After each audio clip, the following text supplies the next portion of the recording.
8 mart İslam dininde yok amallar. Tіпті bizim dinimizde bir басқа din өкілінің тойын, мейрамын тойласаң, соларды құрметтесең сол тойда, соларға ерсең, солардан болып есептелесің дейді.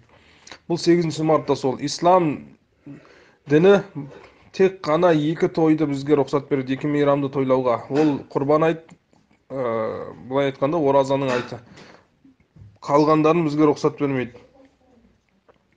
8 март мәселесінде егер оларды мақсат оларды құрметте, оларды сыйлау болатын болса, сол мейрамды шығарған адамдарды немесе сол мейрамды жақсы көріп тойлайтын болса, ол діннен шығуы да мүмкін. Сақ болыңыз.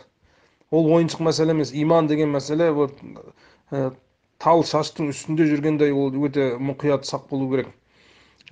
Кез келген ұнаған нәрсе ол рұқсат деген сөз емес. Дінде жүрміз ба, дінді шариғаттан алуымыз керек.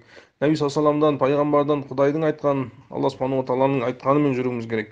8 март мәселе, 8 март жаңа жылдан да жаман күнәлі мейрамдардың бірі. Сақ болыңыз ол. Мүлде тойлап, оны сыйлап, сыйлық беріп, құттықтау деген жоқ. Дінден шығып кетпек бауырлар, иншалла. Мұқият болайық.